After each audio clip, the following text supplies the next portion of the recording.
Bienvenue sur le podcast du Village des Naissances, Entreprendre en périnatalité. Le podcast qui fait entendre les voix de celles qui accompagnent les familles et les bébés.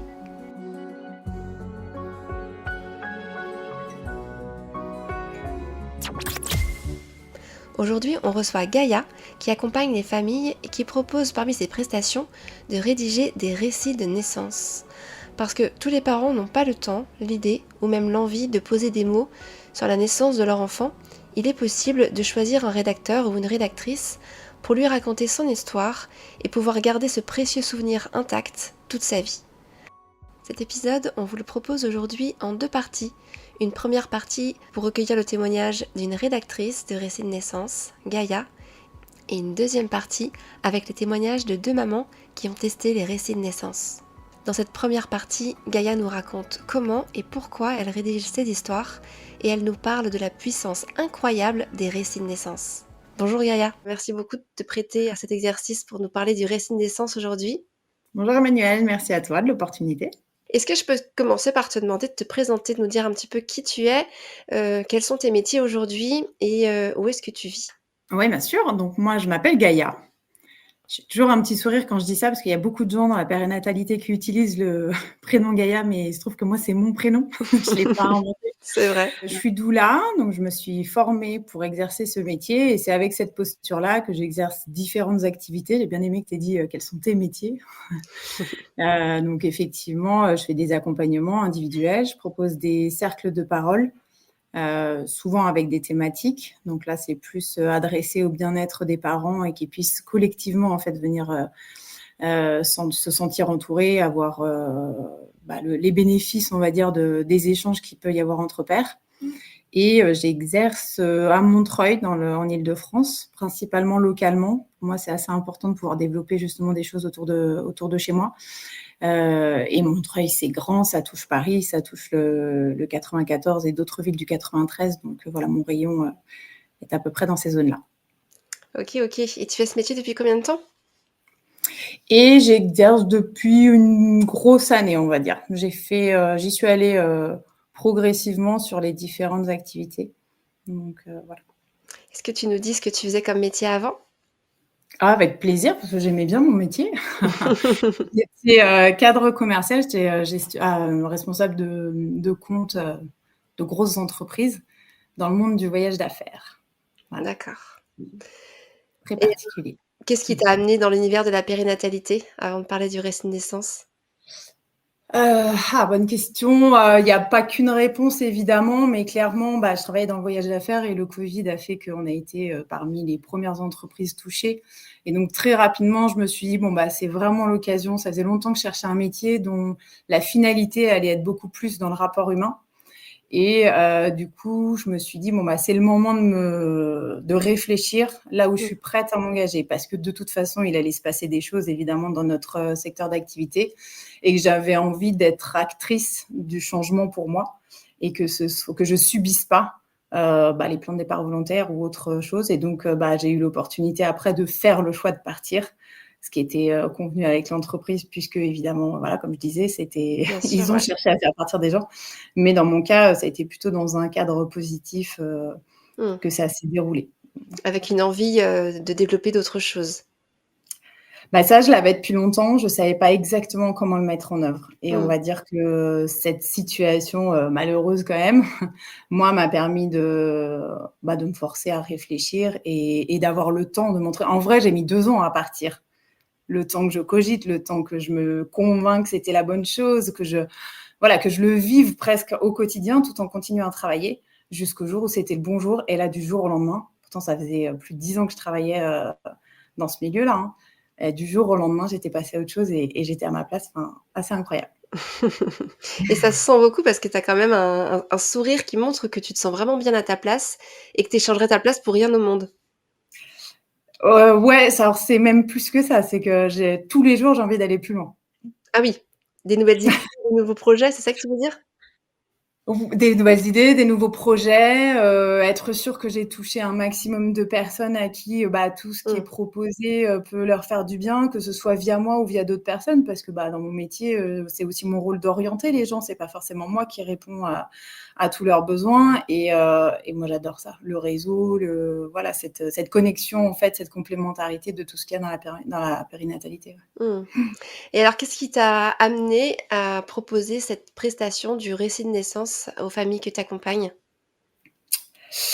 Alors déjà, j'avais pas vraiment eu cette idée. En vrai, je suis tombée sur la formation qui était proposée et j'en ai pas dormi pendant quelques nuits. Sur le moment, je me suis dit: Ah oui? «Attends, tu es en train de te lancer dans ta formation là de doula et tout» et puis au bout d'un moment, je me suis dit: «Mais en fait, si ça m'appelle, faut que j'arrête, j'ai besoin de dormir donc je vais la faire cette formation». Voilà, c'est un peu comme ça que j'ai vécu la chose de manière assez intérieure et puis après, j'ai connecté des choses à ce qui me plaisait. Et donc, on parlait de mon métier, tu m'as posé la question, on venait souvent me chercher sur, «Tiens, tu peux me reformuler telle chose, tu peux m'aider, parce que je dois écrire telle chose au client ou on a cette situation difficile» et j'ai toujours adoré ça. J'adore, c'est bête, hein, mais rédiger, des lettres de motivation et cetera et ça peut paraître complètement déconnecté d'un récit de naissance, mais en vrai, pour moi, le plaisir de ce que j'écris, c'est justement reprendre les mots des gens, le contenu et le formuler, joliment, on va dire, à l'écrit. Mmh. Mais je ne touche rien de la personnalité de la personne et cetera et donc ça faisait complètement sens pour moi, dans une situation où je me lançais dans la périnatalité et puis évidemment que la naissance, c'est un moment tellement fort que là, je me suis aussi posée et je me suis dit: «Mais en fait, c'est une autre manière de garder l'authenticité d'un moment des plus marquants de la vie des gens». Parce que l'album photo, on revoit des photos, mais on va peut-être le transformer, ce qu'on va dire par rapport à Mmh. ça. Alors que les mots, c'est les ressentis, c'est les émotions, c'est des détails et voilà et en fait, tout ça s'est combiné dans ma tête et ça a fait plus qu'un. Voilà comment je me suis lancée, là-dedans. Et toi, tu lisais beaucoup d'histoires ou tu écoutais beaucoup de podcasts? Tu lisais des récits, sur différents supports? Alors pas vraiment. Je l'ai pas fait avant mes grossesses et je l'ai pas fait après, à vrai dire d'ailleurs. Après évidemment que oui, on en entend parler quoi, de tout ce qui peut être, montré à la télé. Mais non, je crois que j'ai jamais été attirée, mais parce que déjà c'est pas des formats auxquels moi j'ai été habituée ou j'ai grandi avec. Mmh. Hem et non, ça m'a pas particulièrement appelée et c'est assez particulier parce qu'aujourd'hui, je suis plutôt heureuse qu'il y ait autant de choix pour les parents justement, qu'il y ait des Mmh. gens qui aillent chercher de l'info ou alors des gens qui aillent chercher des témoignages ou alors en fonction de ce dont on a besoin. Moi, ce que je vais écouter, je me rends compte que c'est plus pour m'apporter de l'information et de la formation et Mmh. du coup après pouvoir le mettre au service, des gens que j'accompagne, mais pas forcément les témoignages parce que ça, je le vis presque, au quotidien en fait, dans mon métier. Et puis, alors pour faire le lien quand même avec le thème des récits, clairement, ce que je fais aujourd'hui, ça a aucune vocation à être, partagé, commercialisé ou ça a pas vocation à être un témoignage.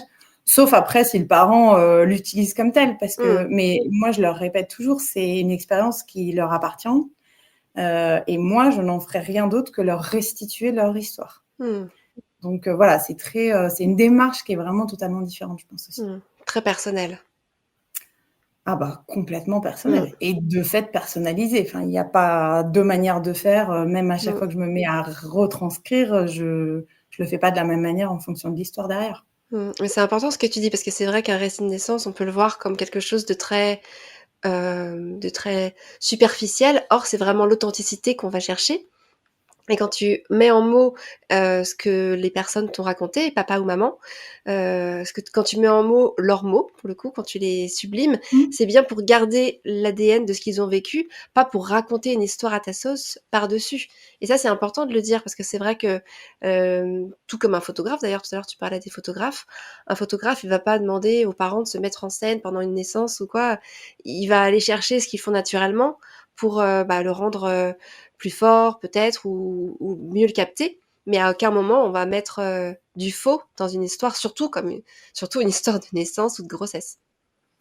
Bah, complètement et j'ai parlé avec une personne il y a quelque temps qui, elle, faisait des biographies et en fait, on a vraiment mis le doigt sur cette différence.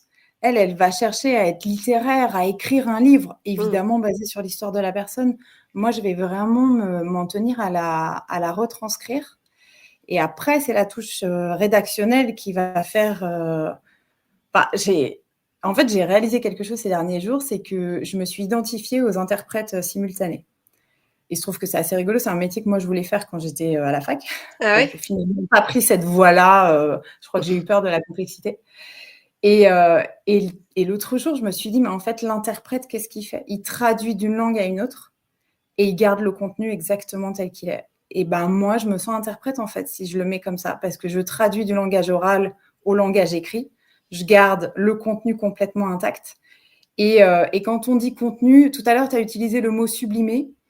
Et moi, j'ai toujours peur d'utiliser justement ces verbes de rendre beau ou quoi, parce que, bah non, il faut dire ce qui est. Quand j'ai eu à rédiger des choses qui étaient assez traumatiques, et j'en ai eu, le but, c'est pas de le rendre plus joli qu'il n'a Mmh. été. Tout à Par fait. contre, l'expérience dans son ensemble va faire que la personne va peut-être voir voilà, toute la naissance, parce qu'on va parler aussi d'autres moments de la naissance, enfin, autour quoi, de la venue au monde du bébé. Mais je vais pas, il y a une maman à un moment donné, ça va peut-être vous faire sourire ou pas, mais qui disait: «Bah, c'est à la fin, c'était une boucherie» et pourtant elle a eu, c'était magique pour elle, la naissance. Bah, j'ai gardé son mot. Elle a Mmh. utilisé boucherie, c'est comme ça qu'elle, voilà. Et puis les mots ont un sens, les mots ont une puissance, c'est important de pas s'en éloigner et comme tu dis, surtout pas pour faire joli. Parce qu'en fait, un récit, quand surtout quand on le raconte son propre, sa propre grossesse, son propre accouchement, c'est important. Il y a beaucoup de rédacteurs et de rédactrices qui gardent même certaines phrases entre guillemets pour livrer des citations, brutes, du parent qui se raconte et c'est vrai que c'est vraiment, enfin c'est vrai que c'est très important de garder ces mots qui parfois sont un peu, bah, durs comme ce que tu viens de dire, mais c'est la réalité en fait de ce qui a été vécu et ressenti et c'est là que le rôle de rédacteur a et de rédactrice a une importance particulière. C'est qu'il s'agit pas de la raconter, comme on aimerait que ça soit raconté, mais de coller au Mmh. plus proche de et parfois, c'est vrai que les récits sont pas du tout poétiques parce que juste, la personne n'a pas vécu ça comme tel et n'a pas forcément besoin d'un récit poétique, c'est pas la demande et c'est bien de s'en détacher aussi de ce stéréotype de récit de naissance. Bah, pour moi, il y a 2 choses dans ce que tu dis. Il y a la place du rédacteur et justement toujours avoir cette place juste de bah, on n'est pas à la place de l'autre déjà et puis on accueille leur histoire, telle quelle. Et c'est le fait que, parfois, pendant que la personne raconte son histoire, ça peut arriver aussi qu'elle me dise: «Ça, finalement, j'ai pas envie que tu le mettes dedans» et c'est OK, pareil. Mmh. Peut-être que ça aurait pu avoir, sa place ou pas, mais si la personne a besoin de le dire, bah, c'est qu'au moment où elle le dit, c'est nécessaire pour elle de l'exprimer, mais elle va me notifier que peut-être elle a pas envie que ce soit écrit parce que c'est pas une trace qu'elle a envie de garder. Mmh. Après, c'était le troisième point aussi auquel ça me faisait venir, c'est que parfois on a un petit échange en amont de pour quelle raison la personne le fait. Et ça aussi, du coup, ça va énormément changer la liberté rédactionnelle entre guillemets que ça va me donner ou qu'ils vont me donner. On peut en parler ouvertement. Mmh. Parce que s'ils le font pour eux, s'ils le font pour le transmettre, s'ils le font pour le conjoint, enfin voilà, il peut y avoir plein d'objectifs qui aussi vont influencer un petit peu la manière dont les personnes vont raconter la chose. Et alors justement, est-ce que tu peux nous raconter comment ça se déroule quand on fait appel, à toi, par exemple, pour avoir son récit de naissance, enfin le récit de la naissance de son enfant? Comment ça se déroule? Quelles sont les étapes? Et la séance en elle-même, comment elle se passe? Alors quand déjà ça dépend en général de savoir si, c'est un cadeau qu'ils ont reçu ou si, c'est eux-mêmes qui, ont décidé de Mmh. s'acheter, on va dire, cette prestation. Parce que souvent quand ça a été un cadeau, les gens savent pas forcément à quoi s'attendre, alors que quand, ils font la démarche eux-mêmes, ils ont déjà un peu réfléchi. Mmh. Ils savaient déjà peut-être qu'ils avaient envie de faire ça, voilà. Donc c'est la démarche du premier échange va être un peu différente dans ces cas-là. Mais en tout cas, je m'assure toujours qu'il y ait un petit temps au moment où on va prendre rendez-vous, par exemple, où ils peuvent me poser toutes les questions éventuelles. Et puis après, c'est le gros, on va dire, en binôme avec le parent qui va faire le récit, ça va être le jour J. Donc la majorité du temps, moi, je vais à domicile. J'aime beaucoup parce que les gens se sentent chez eux, c'est bête à dire, mais du coup ils sont en sécurité. On peut créer une bulle dans laquelle tout à coup, voilà, ils pensent plus à autre chose qui aide et qui facilite justement cette authenticité dont on parlait tout à l'heure. Alors pour elle, j'en ai fait aussi en visio et ça fonctionne très bien, mais idem, les parents sont chez eux en général. Et donc, on a toujours un premier temps d'échange et puis aussi de formalités administratives. C'est bête, mais moi, ça paraît un peu lourd. Et moi, je tiens absolument à leur faire signer un document au début parce que pour moi, c'est une manière de renforcer cette sécurité et confidentialité dans laquelle je m'engage. Donc, voilà, on prend ce temps, on se met en condition. Parfois, on prévoit une petite activité d'ancrage si ça parle aux parents pour vraiment entrer dans cette bulle, en fait, comme une petite porte, un petit sas.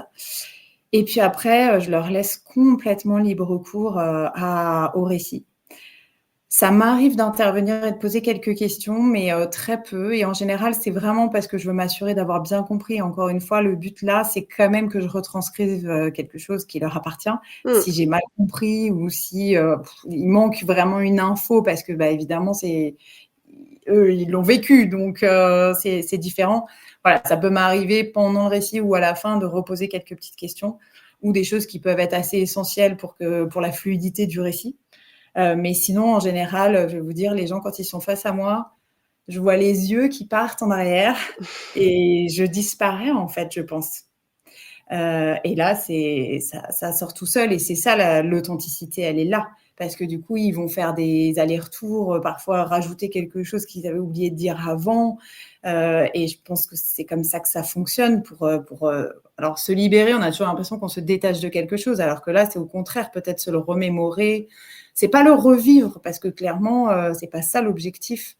Mais donc voilà, après, je pourrais m'étendre évidemment pendant des heures. Ensuite, on conclut et moi, je m'engage à le livrer sous 1 mois. Alors, il y en a pour qui ça paraît un peu long, mais c'est vraiment essentiel parce que, évidemment, j'ai besoin de réécouter. J'enregistre pendant l'écoute. J'ai besoin de réécouter. Donc, en général, il faut bien compter 2 heures déjà pour le récit et donc pour réécouter derrière. La retranscription, repositionner les choses, reformuler, éventuellement épurer, faire une relecture orthographique. Et j'ai besoin de laisser reposer pour reprendre aussi la copie avec un œil neuf. Et donc, parfois, j'espace de 1 ou 2 jours. Enfin, voilà, tout dépend et puis tout dépend de l'histoire aussi.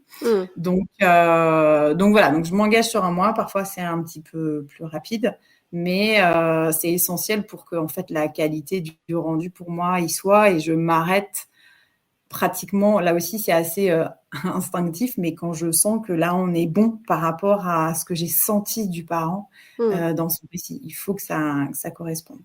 Oui, tu colles aux émotions qui t'ont été montrées. Ah au maximum, au maximum, ouais. Et dernière petite chose là qui me vient à l'esprit, c'est que donc après, moi, souvent, je leur écris quand j'ai fini. Je leur demande si c'est le bon moment de leur envoyer. D'accord. Et souvent, ils me disent que oui, que je peux l'envoyer quand je veux, mais en fait, ils le lisent après plusieurs semaines. Ah Ça, oui. c'est presque systématique. Parce que j'ai, des retours que j'ai, ils me disent, voilà, j'avais besoin de trouver un moment où j'étais bien, ou alors que ce soit, il y a des gens qui le lisent seuls, il y a des gens qui le lisent avec le conjoint, tout dépend de la démarche, encore une fois, qu'ils avaient. Mais ils le lisent jamais dès qu'ils l'ont reçu. Visiblement, voilà, il y a ce temps où ils doivent trouver ce temps dans lequel ils se sentent de lire leur histoire. Et je leur propose toujours une correction s'ils ont besoin.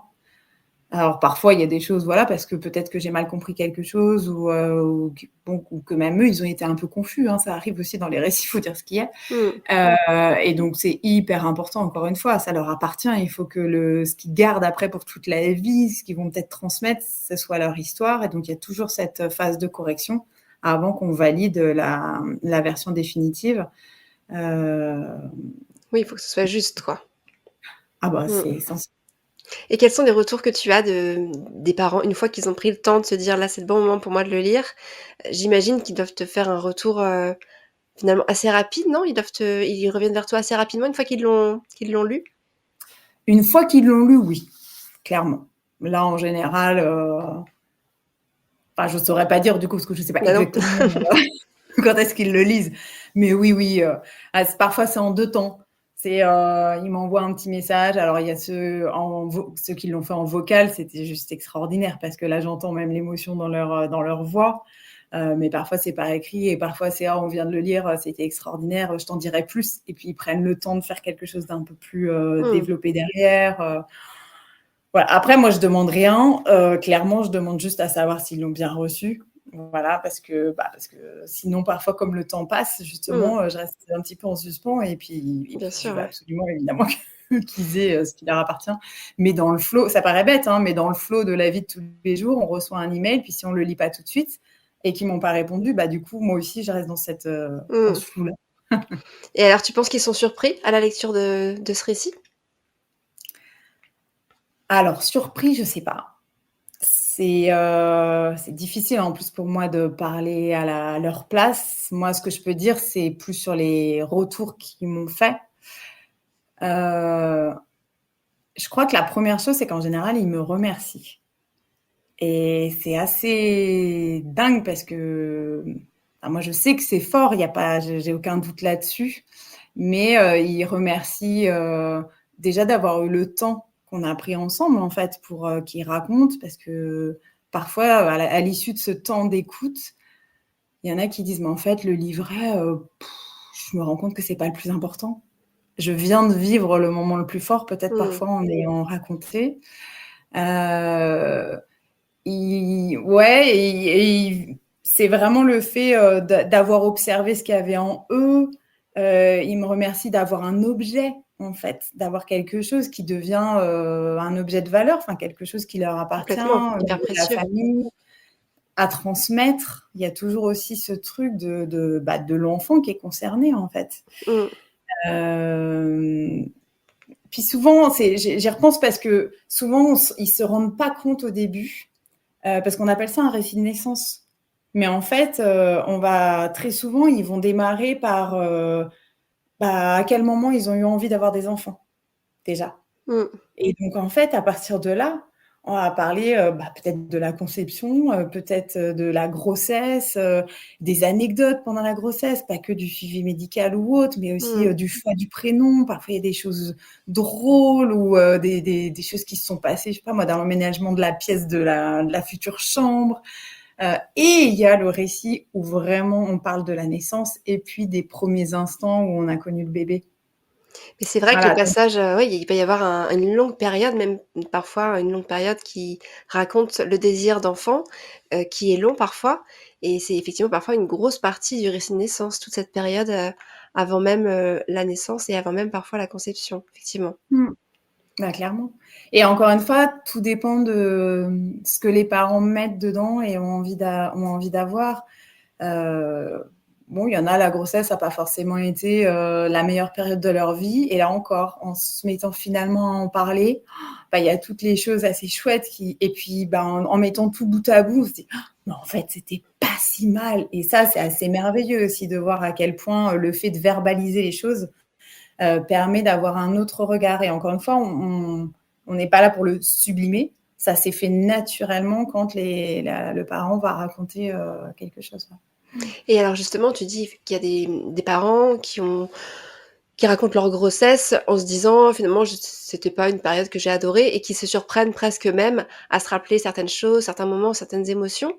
Est-ce qu'un récit de naissance, ça s'adresse à tous les parents, y compris, ceux qui ont peu de souvenirs ou, pour qui, c'était pas forcément quelque chose, de spécial à raconter? Bah, bien sûr, ouais, ouais, ouais, pour moi, clairement, ça s'adresse à tous les parents et à toutes les histoires. Par contre, il faut que ce soit le bon moment pour le parent et ça, il y a que lui qui peut savoir. Lui, elle, évidemment, Mmh, le parent, oui. Je dis ça parce que déjà, ça peut être à tout âge, et à toute, période de distance de l'accouchement. On voit souvent ça, genre, juste après la naissance et cetera. Si on le raconte 10 ans après, 20 ans après, évidemment que peut-être qu'on n'aura pas les mêmes mots, mais ça enlève en rien l'authenticité de ce qu'on va raconter et Mmh. l'expérience et son authenticité, c'est au moment où on la vit. Moi, souvent, je parle d'expérience de récit de naissance d'ailleurs, pas forcément du récit de naissance, puisque encore une fois, il y a toute cette partie d'écoute aussi qui est hyper importante. Donc, et puis quand on dit tout le monde, c'est que on le voit comme quelque chose de très joyeux pour les gens qui ont envie d'en garder justement ce souvenir très joyeux. Je le mentionnais, je crois, tout à l'heure. Moi, j'ai fait effectivement des récits de naissance pour des personnes qui ont eu des vécus très traumatiques. Et au contraire, soit ça a été bénéfique et ça a contribué à leur parcours de guérison parce qu'ils se sont rendus compte qu'ils avaient pu verbaliser, parce que du coup, enfin, ils ont quelque chose qu'ils vont pouvoir transmettre à leur enfant, puisque si ça a été très grave, là j'ai une histoire précise en tête, si ça a été très grave et qu'effectivement les deux sont là et tout va bien, c'est une histoire entre la mère et l'enfant et même le père qui est là et qui est le début de cette famille aussi. Donc, oui, pour tout le monde, mais il faut que le parent le sente. Voilà, c'est vraiment, et ça, on peut en parler. Et on peut préciser aussi que tu parles d'expérience traumatique. Le récit de naissance, ça peut aussi être quelque chose qu'un parent peut demander. Un parent qui a perdu son enfant peut aussi avoir besoin de raconter son histoire parce que là encore, en termes d'émotion, c'est quand même très compliqué. De base, c'est compliqué à écrire pour plein de gens parce que l'émotion rend le récit difficile. Mais en plus, quand c'est une histoire difficile ou un deuil, ça peut aussi être un besoin qui est là, mais un récit qu'on ne peut pas rédiger soi-même. Oui, alors il y a plein de raisons pour lesquelles on rédige pas soi-même d'ailleurs, mais en tout cas, c'est un des rituels qui est possible dans le cadre justement d'un deuil, par exemple. Donc effectivement, s'y mettre des mots, faire exister en fait ce bébé au travers de cet objet ensuite qui appartient aux parents. Oui, c'est ça, c'est adapté à toutes les expériences parentales, y compris des grands-mères, des grands-pères qui voudraient revenir sur leur histoire de parentalité. Et ça, c'est aussi un outil qui est très puissant pour ces personnes qui parfois on peut raconter leur histoire, celle-ci en tout cas, Ouais. et ou alors qu'ils l'ont parfois même oubliée. Mais finalement, ce sont des histoires qui reviennent beaucoup, hein. Ah moi j'adore. Alors j'ai pas eu la chance encore. J'ai essayé de contacter soit des associations ou autres en fait pour effectivement proposer ça parce que oui j'en suis convaincue et moi je projette même l'idée de transmettre à son enfant qui est en train lui-même de devenir parent ou elle-même de devenir maman l'histoire de sa propre naissance. Oui. Il y a un Waouh. côté générationnel qui est assez extraordinaire, mais et au-delà de ça, pour une personne dans un âge un peu plus avancé, très certainement qu'effectivement repenser ces moments forts aussi, qui en plus, en tout cas, quand on en entend parler, sans que ce soit dans un cadre de récit de naissance, il y a toujours ces différences d'époque qui ressortent. Et là, ce serait recentré justement sur le vécu. À l'époque, ces personnes-là, ces générations-là, souvent, c'était moins centré sur qu'est-ce que tu ressens. Et là, on leur offre en fait cette possibilité qu'ils se sont peut-être jamais offertes parce qu'ils n'ont pas grandi avec ça. Donc oui, maintenant, je peux pas témoigner, j'ai pas encore eu la chance de le faire. Mais je vois bien que ça brille quand même dans ta voix de Ah oui, raconter cette histoire-là aussi.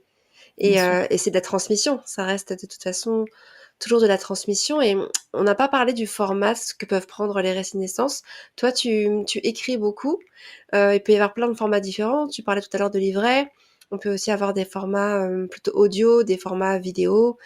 Est-ce que d'ailleurs, les personnes que tu accompagnes, elles te demandent de leur restituer aussi le format audio que tu as Non, enregistré? Non? non, on me l'a jamais demandé. Je sais pas si en fait ça aurait une valeur quelconque de l'avoir, mais en tout cas ça s'est jamais présenté. Je crois que le D'accord. récit est ce qui était attendu. Mmh. Après, ouais, moi je fais de l'écrit, clairement, mais on peut en parler avec le parent si, en tout cas, moi j'ouvre la possibilité de l'audio. Effectivement, est-ce que c'est eux après qui veulent le lire et l'enregistrer? Est-ce qu'ils veulent l'entendre de la voix de quelqu'un d'autre? Mais moi j'aime bien l'idée du livret parce que je trouve ça très beau. Je suis encore très attachée au papier. Voilà. Et c'est vrai qu'on n'en a pas parlé tout à l'heure dans les différentes étapes, mais dans la partie rédactionnelle, après, il y a toute la mise en forme. Mmh. Je n'envoie jamais un Word avec de l'écriture noir sur blanc. Pour moi, Mmh. c'est fade. Je suis pas une experte en graphisme ou quoi, mais il faut que le document il soit un tout petit peu mis en forme. Précieux. Voilà. Mmh. Est-ce que tu Mm. peux nous parler un petit peu de ce que te demandent les parents? Alors effectivement, tout à l'heure, tu as dit qu'il y avait des parents qui venaient parce que c'était un cadeau, qu'on leur avait fait, un cadeau de naissance, par exemple. Les personnes qui font la démarche de venir vers toi pour demander ce récit, à la fois, est-ce que tu peux nous parler de ce qu'ils viennent chercher? Est-ce que c'est, comme tu dis tout à l'heure, un cadeau qu'ils veulent transmettre à leur enfant? Est-ce que c'est quelque chose qu'ils se font plutôt à eux, comme un moment qu'ils s'offrent? Et l'autre question, c'est, qu'est-ce qui fait qu'ils n'ont pas souhaité ou pu rédiger ce récit eux-mêmes? Mm. Alors, c'est deux questions très, très séparées, j'ai envie de dire. Mmh. Déjà, qu'est-ce qui fait qu'ils viennent il n'y a pas de généralité, je crois. Ça va être j'ai peur d'oublier, il faut absolument qu'il y ait une trace. Ou alors j'ai pas beaucoup de souvenirs. Ça m'est arrivé. Et une maman qui avait 3 enfants, elle a choisi de faire son récit sur l'accouchement en fait, dont elle avait l'impression d'avoir le moins de souvenirs. Et à l'issue de l'écoute, en fait, elle s'est dit, en fait, non, tout est là. Enfin, c'était assez incroyable, en fait, encore une fois, ce que ça avait apporté. Souvent, au début, je leur demande, est-ce que vous voulez que ce soit rédigé à la première personne? Comment on nomme le bébé, par exemple? Est-ce que on lui dit tu? Est-ce que Mmh. Et alors, en tout cas, dans mon cas, 100% des cas, les parents ne le savaient pas. Et finalement, soit on en reparle après, qu'ils aient raconté, en fonction de justement comment ils ont, eux, vu qu'ils avaient exprimé leur récit. Ou alors, le sujet revient pas sur la table et je le vois, enfin, je le sens en fonction du contenu.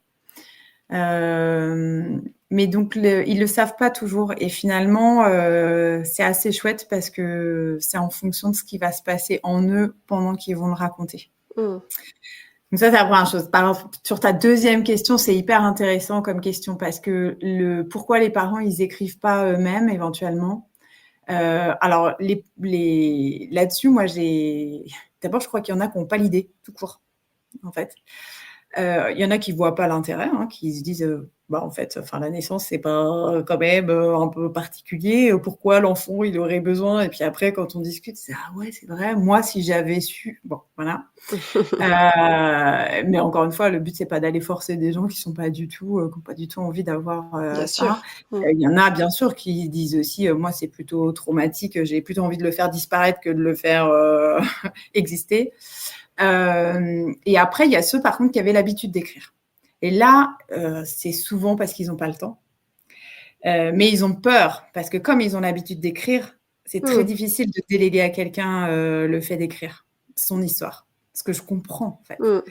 Et moi, j'essaye toujours de leur dire que les deux sont complémentaires.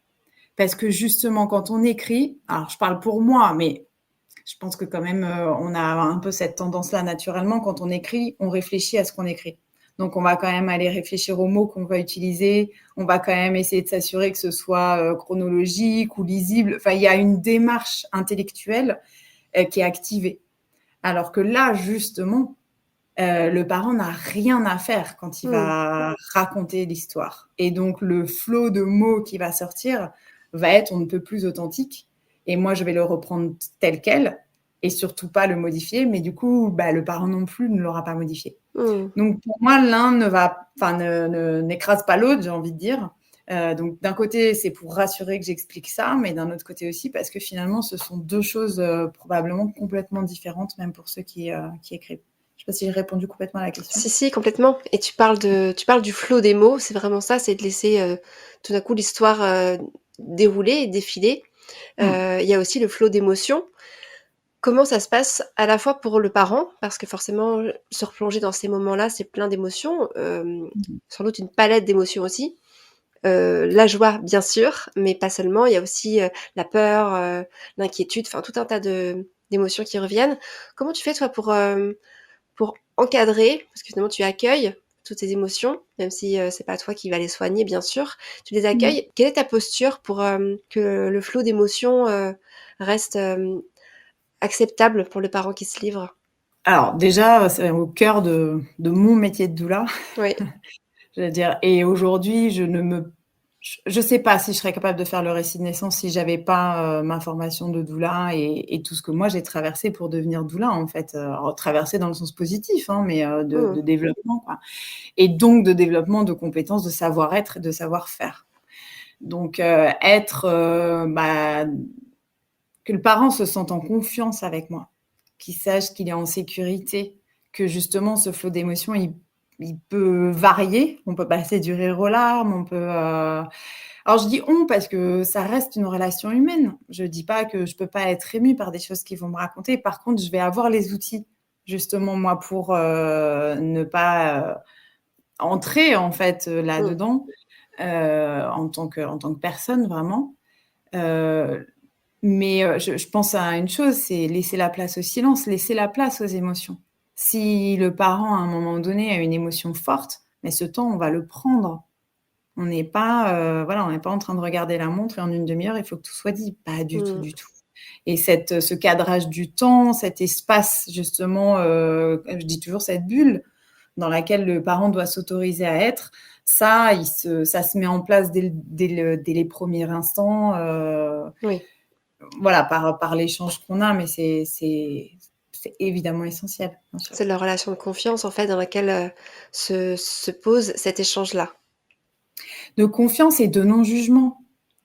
Je leur dis toujours: «Vous pouvez tout me dire». Il y a des gens qui étaient désolés de dire des mauvaises choses sur, le gynécologue qui est peut-être intervenu. C'est pas ma place de juger ce qui s'est passé. Mmh. C'est ma place d'entendre la manière dont le parent l'a vécu et ce qu'il a envie de mettre dans cette histoire-là, en fait. Mmh. Effectivement, ce qu'il ressent, le parent, c'est de toute façon, ce sera pas faux ni tabou puisque c'est vraiment ce qu'il a ou ce qu'elle a ressenti. Donc elle a toute sa place dans le récit Mmh. et c'est marrant, j'ai envie de te poser une question. En fait, est-ce que toi, tu as écrit les récits des naissances de tes enfants? Non, Non. Et tu as eu envie non. de le faire après? Et ben, c'est une grande question que je continue à avoir pour moi-même. Parce qu'en fait, aujourd'hui, je me dis: «J'aurais dû le faire avant de me former à tout ça». Mmh. Parce que maintenant, mon regard est différent sur ce que moi j'ai vécu. Moi, j'étais pas du tout dans le côté garder cet aspect magnifique de ces moments-là. Enfin, là, c'est vraiment le cordonnier le plus mal chaussé. Je me donne pas ce temps et je suis, nourrie par le fait de le faire pour les autres. On le sent de toute façon depuis le démarrage de ce que tu nous racontes, Je crie un peu. que tu as envie de le crier au monde, que tu aimes rédiger pour tous ces parents. En quoi c'est quelque chose qui t'apporte autant d'écouter et de retranscrire ces récits? En fait, c'est une bonne question. Je crois que j'aime bien être au service des gens et c'est moi qui vais être émue, tu vois? Et en fait, leur offrir ça, en fait, être celle qui va leur permettre de faire quelque chose qu'eux ne feraient pas sans ça, je crois que c'est ça qui me nourrit, en fait. Je sais pas, faudrait que je réfléchisse là, du coup, mais j'imagine, ouais, que c'est leur permettre ça. Aujourd'hui, on nous laisse plus beaucoup d'espace, en fait, en termes de temps pour ça. La naissance est censée passer, hop, comme une étape dans la vie, comme plein d'autres et puis, sans forcément, mettre une échelle de beau dans ce qu'on vit et pour autant c'est propre à chacun, certes. Maintenant, la naissance, ça se reproduit pas, Et de oui. différentes manières et même plusieurs naissances sont jamais les mêmes, enfin voilà et c'est une histoire entre plusieurs personnes, entre la mère et son bébé, entre le coparent. Il y a plein de nouveaux, il y a plein de donc c'est ouais, offrir ce temps aux gens, je pense. Mmh. Surtout sachant maintenant que tu en as écrit quand même pas mal, surtout sachant ce que procure cet outil aux parents par la suite. Parce que pour le coup, tu leur je vais pas dire que tu leur fais un cadeau parce que c'est une prestation que tu leur proposes, mais c'est quand même un moment que tu leur mets à disposition, en fait, pour se raconter Mmh. et ensuite, c'est quand même comme tout à l'heure on en parlait, un trésor, quelque chose de très précieux qu'ils vont conserver ou transmettre. Donc c'est quand même, à la clé, quelque chose de très puissant qu'ils vont obtenir en passant par cette, cet échange avec toi. Ouais, cette expérience, c'est eux qui se font un cadeau, en fait, Mmh. quelque part, ou à eux ou à leur enfant. Parce que c'est une expérience, qui est pour toute la famille, effectivement. Mais c'est vrai qu'on n'a pas... Enfin, ça fait partie des activités, on va dire, qu'on n'a pas l'habitude. C'est pas tout à fait tangible pour les gens. C'est pas comme je vais me faire un massage et ça va me détendre, ou je vais, je sais pas, on va chanter ensemble en famille et puis c'est très concret. Là, c'est quelque chose dont les gens n'ont pas forcément l'habitude de connaître et donc de se projeter. Donc, effectivement, ça fait partie des activités où presque il faut l'avoir vécu, en fait, pour savoir ce que ça va nous faire. Psst. Tu aimes accueillir des parents avec leur bout de chou? Et si tu proposais des ateliers ludiques et sensoriels pour les enfants de 1 à 3 ans accompagnés de leurs parents? Happy Mama a conçu un programme pour devenir Happy Animatrice Mon Mini et moi. Un concept unique avec une trame complète pour organiser et animer une série d'ateliers qui raviront les petits et les grands pour toujours prendre soin du lien parent-enfant. Des ateliers 100% bonne humeur pour créer des souvenirs pleins de joie et d'émotion pour toute la vie. Le programme est disponible là maintenant, tout de suite, avec un code promo en page d'accueil du Village des Naissances. www.levillagedesnaissances.com. Allez, on te laisse écouter la suite de l'épisode. Et tu disais que c'est une prestation, les récits de naissance que tu fais aujourd'hui, tu n'imagines pas non plus le faire sans être doula, parce que ça fait appel à des compétences que tu as acquises via ta formation de doula aussi. Ah ouais, oui, clairement. Alors encore une fois, on les a peut-être un peu avant ou pas, sûrement. Enfin, on se lance pas, je pense, dans un métier de doula par hasard, de toute façon. Oui. Comme dans beaucoup de métiers qui sont vraiment en relation d'aide ou en relation humaine. Il faut déjà aimer ça, le rapport à l'autre. Mais oui, la juste posture vis-à-vis de l'autre, le non-jugement, l'accueil, l'écoute, la présence. Moi, quand je suis avec un parent, j'ai eu une expérience où j'ai été complètement déphasée un jour par mon enfant qui était malade. Voilà. J'ai eu à faire une prestation, on va dire. Et une fois que je suis dans la bulle avec le parent, en fait, il se passe plus rien autour de moi non plus.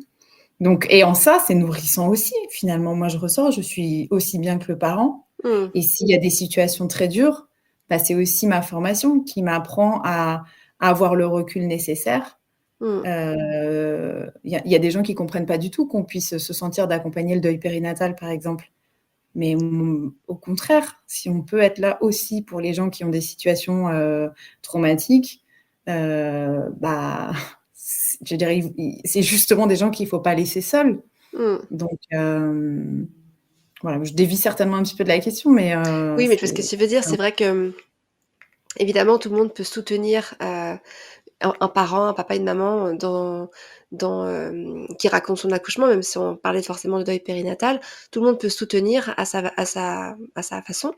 Mais par contre, c'est autre chose d'accompagner un parent, notamment quand il raconte une expérience forte comme celle de la naissance, traumatique ou pas, mais en tout cas forte, parce que c'est rarement quelque chose d'anodin. Et là, pour le coup, soit tes formations de doula sont ultra importantes pour pouvoir accompagner ce parent autrement que comme le ferait un copain, une copine qui serait entre guillemets une oreille, certainement bienveillante et attentive, mais c'est pas la même oreille. C'est pas la même, oui. Et même le parent, est-ce que, en tout cas dans un cadre de récit de naissance par exemple, est-ce qu'il ira raconter du détail que probablement il n'aura jamais raconté même à sa meilleure copine? Parce que la meilleure copine, elle a beau être meilleure copine, elle va pas s'asseoir face à toi pendant 2 heures. C'est rare en tout cas. Et ton frère, souvent, il a son expérience et il est quand même affecté parce qu'il y a un lien affectif, familial et tout. Donc, il a envie que tu ailles bien. Donc, il va tout faire pour que tu ailles bien. Moi, je vais utiliser les outils qui existent de relations d'aide, en fait, qui sont éprouvés. C'est pas mon rôle de forcer la personne voilà, pour que le repas de famille, pour que tu puisses profiter du repas de famille. Bien sûr, ouais. Ouais, bien sûr, c'est vraiment ça. Et je pense qu'on le dit souvent, mais cette posture, elle est importante parce qu'effectivement, il y a plein de façons de proposer plein de soutien et plein de réconfort et d'écoute aux parents. Mais c'est bien d'être clair avec la façon dont on propose. Qu'est-ce qu'on propose et qu'est-ce qu'on veut apporter aux parents. Ah oui, c'est sûr.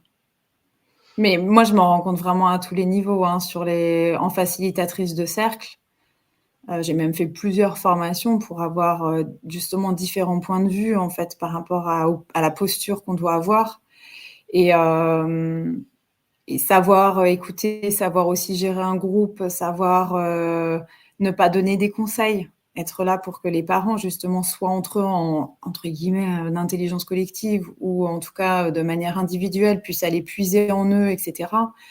Et donc, encore une fois, s'effacer, avoir les mots qu'il faut pour que ce soit le parent qui se ressente sur lui-même.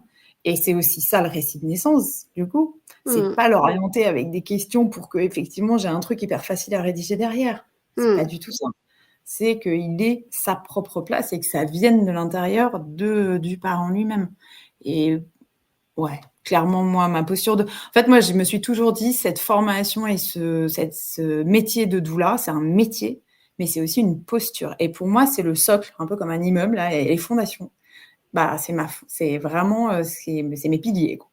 Et puis autour de ça, bah, du coup, là, effectivement, je peux avoir différentes casquettes et offrir les différentes prestations voilà, qui m'animent pour que ce soit qualitatif pour le parent. Si je fais un truc et que je me force alors que c'est de la relation humaine, le parent va le sentir, le feeling va pas passer, c'est pas le but. Et c'est ok d'ailleurs s'il y a des parents avec lesquels c'est pas avec moi qu'ils ont envie d'être accompagnés ou de faire le récit de naissance. C'est normal, c'est de la relation humaine. Bien sûr, ouais.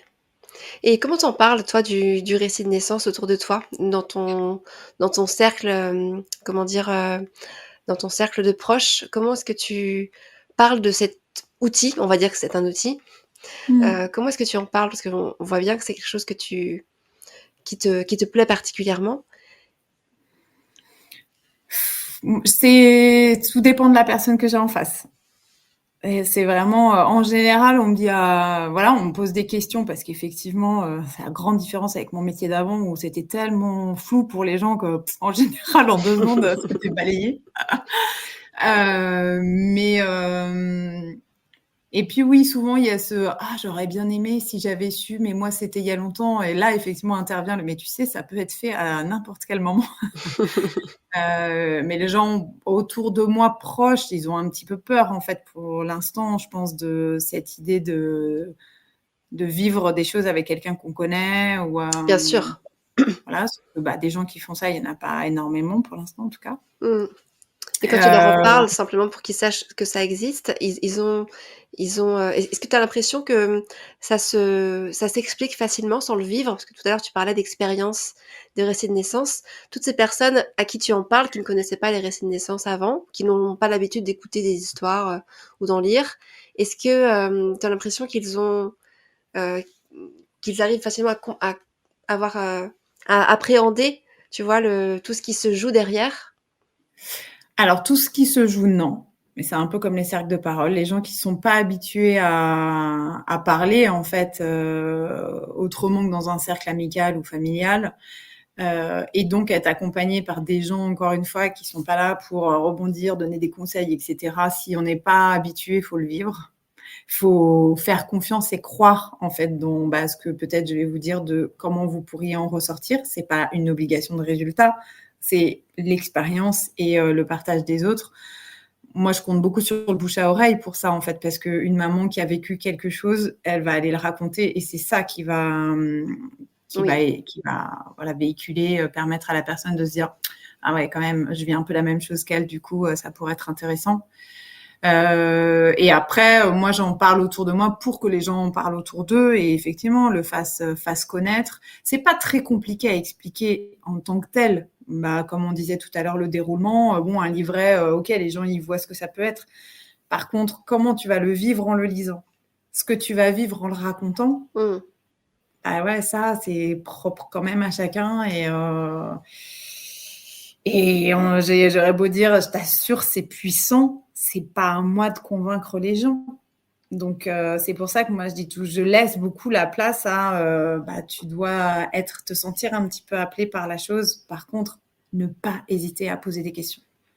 Là, oui, parce que plus vous allez me poser de questions, plus je vais pouvoir répondre, plus on va pouvoir adapter l'expérience à votre histoire ou à comment vous vous sentez. Si quelqu'un qui arrive quand même un petit peu réticent, parce qu'effectivement, ils n'ont pas été un peu forcés, mais ils se sont un peu forcés à faire ça. Si dans les 5 minutes, ils sont mis en confiance, c'est bon.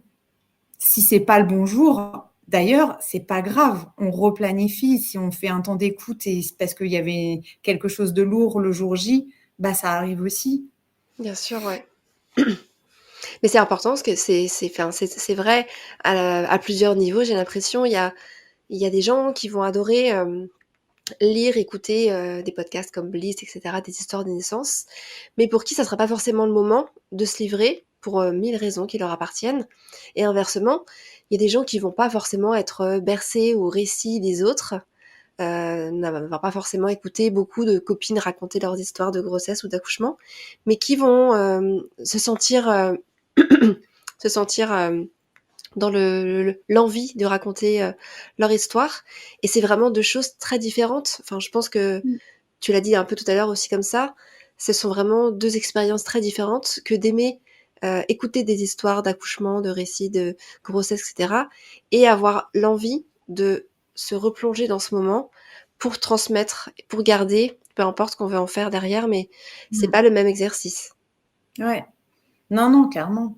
Et je rebondis là par rapport à ce que tu dis sur ce qu'on veut en faire et aussi le fait que tu aies dit les copines. Idem, j'ai pas eu la chance encore, mais la place du coparent aujourd'hui devient heureusement hyper essentielle et on en parle de plus en plus parce qu'évidemment qu'ils vivent beaucoup de choses et à voir si eux aussi ont envie d'aller garder une traçabilité de ce qu'ils ont vécu, pas pour aller dire j'ai vu ma femme, c'est pas forcément ça, c'est moi, qu'est-ce que j'ai vécu quand je l'ai vue. Et véhiculer ça aussi, le lien d'attachement qu'on crée avec l'enfant, comment on se projette, tout ça, ça se construit et encore plus pour le coparent, qui du coup n'a pas eu toutes les hormones de la grossesse et les transformations du cerveau au même niveau. Ça va être, ça a toute sa place là encore une fois. Ça peut t'arriver d'avoir deux parents à raconter leur histoire en complément l'un de l'autre au même moment? Alors, on m'a demandé, j'ai un couple effectivement qui s'est projeté dans l'idée de faire ça. Donc, on a réfléchi ensemble. En vrai, avec ce couple, on a réfléchi ensemble comment c'était faisable. Et au final, on en est arrivé des deux côtés à la conclusion que ce serait mieux de faire deux récits. Ok. Parce que pour éviter en fait de biaiser justement et que l'un influence ce que l'autre a vécu. Mais non, mais il s'est pas du tout passé ça. Le coparent, potentiellement, il peut dire ça. Et la femme, c'est ce qu'elle a vécu. Et Et inversement. peut-être que physiquement, exactement. Donc en tout cas, avec eux, voilà, il se trouve que là, ça s'est pas encore fait. Mais ça a été une demande à ce moment-là. Mais en vrai, ça a été une demande. Mais c'est vrai que c'est souvent ce que font les rédacteurs et les rédactrices des récits de naissance, souvent vont demander, ou en tout cas inciter le parent qui raconte à aller un peu glaner les choses autour d'elle, notamment autour du deuxième parent, ou autour des copines, ou des parents, des grands-parents. Enfin, parfois, on va aussi chercher un petit peu d'informations avant. Parfois, on le fait pas. Et c'est vrai qu'un deuxième récit de l'autre parent peut être extrêmement complémentaire pour l'enfant si c'est lui qui reçoit le récit. Moi, j'avoue, je les pousse pas trop à ça.